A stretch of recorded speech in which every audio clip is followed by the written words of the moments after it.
I think all buildings are teachers in the sense that you can learn from everything. I guess the primary question is, how do you know what you know? The design of a space is a manifestation of a certain school of thought, but also a space can create a situation for new values or new sets of priorities to arise. Hi, I'm Karl Castro. I'm the installation artist behind Ufind, or Urban Forestry Institute Diliman. It's an outdoor installation project, and it's part of a larger exhibition project organized by the Office of Initiatives in Culture and the Arts. Ufind is it's many things, but primarily I guess it's an art installation that happens to have an architectural form.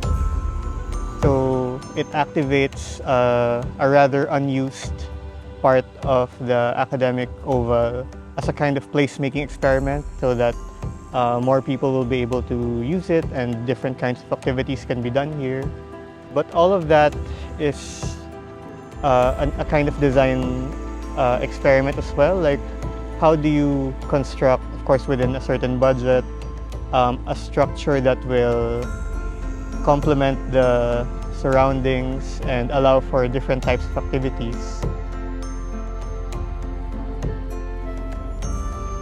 And it also became a kind of social experiment, because since it's an art installation but it's interactive, people are invited to really use it and sleep on it and eat and play and do whatever. It's also a kind of social experiment because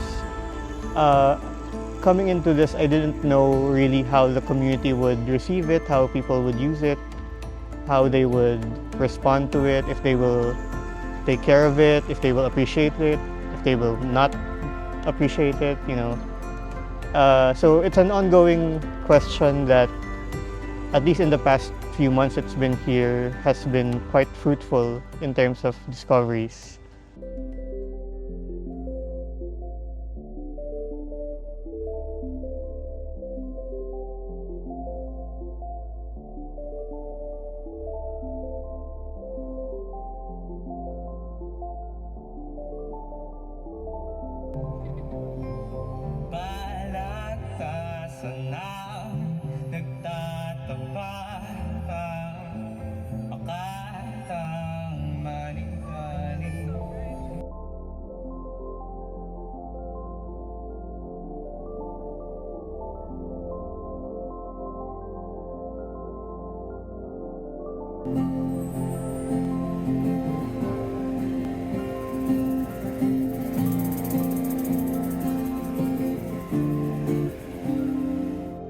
Hi, I'm Eldry John Infante from Mede Studio. I'm the architectural designer of Ufind. To simplify it, Sir Karl wanted to have a space for rest. So that's why meron tayong papag or bamboo cots.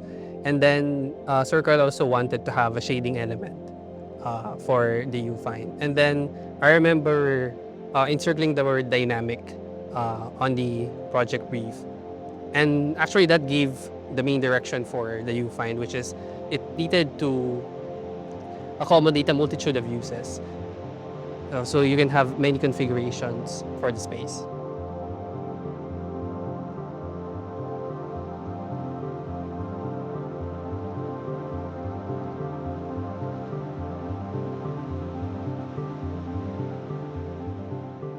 In the most simplest way, architecture helps by allowing learning to happen. But at the same time, I think with over time and with adhering with certain systematic or accepted types of learning spaces, learning is constructed in a way.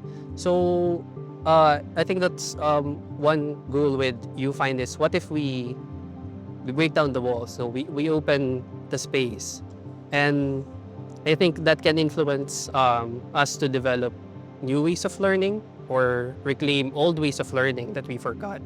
And in terms of if a building can be a teacher, I think it can be. I think it's a teacher just by existing. You learn the value of materials and skill when you see how things are made, You learn what are the intentions of people who built the building. Again, by creating a building, you teach people how to make other buildings better. What's interesting about this project for me is that it's architectural in form, but I'm not an architect. I wasn't trained to be one. My background is really in visual arts and design and media and communication. So I'm very interested in how space and materials are used and circulated and how knowledge is produced. So I think architecture can be a teacher if we observe it the right way or if we examine it the right way.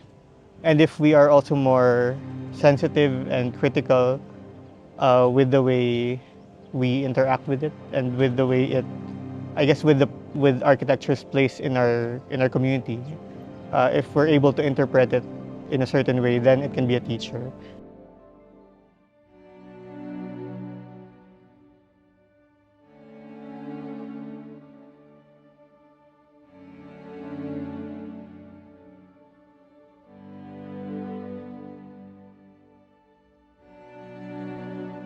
How does learning happen and who participates in learning and where does this learning happen? What activities are included in learning? So we realized that there are certain codes of conduct that are expected within a university, and therefore there are certain activities and people that are excluded from this learning process. By creating Ufind, I wanted to kind of challenge that. So it's a temporary structure, and then it's made of bamboo, it's made of organic materials, it's reconfigurable, and aside from a lot of like traditional activities like talks and discussions, you can also hold performances here. You can you can rest here, you can play here, you can sleep here. And for me, those things are part of a more well-rounded idea of learning. And we don't allow for that in our spaces.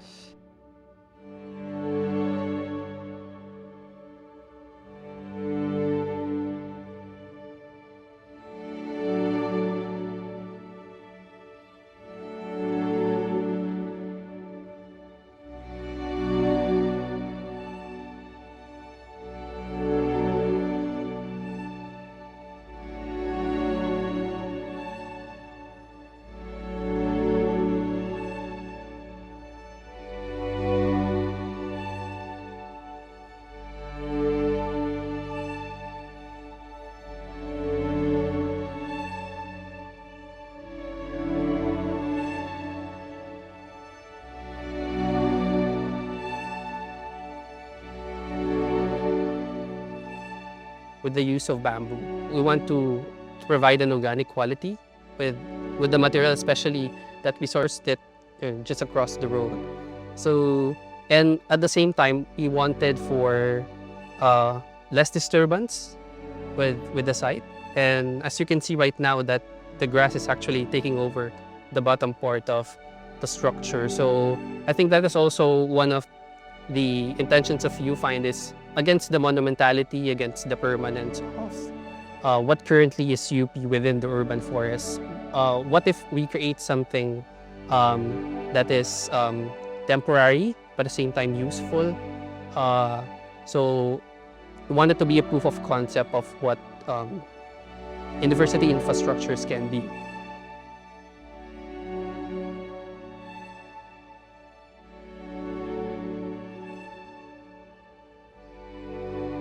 The building has a moral responsibility only because it is the reflection of the sensibilities of the maker of the building. A structure, either public or private, is shaped by many factors. And is it open? Is it accessible? Is it free? Does it reflect the values of the community? Is it kind to the environment? Is it sturdy? So that starts with the designer, that starts with the maker.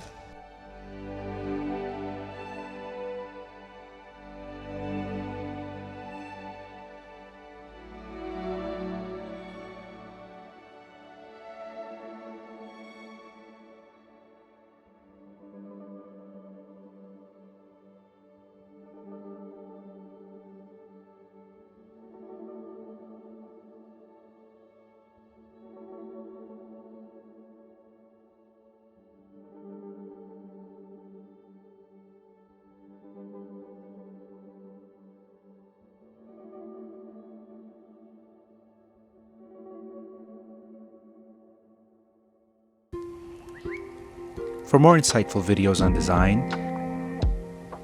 subscribe to Design Will Save the World.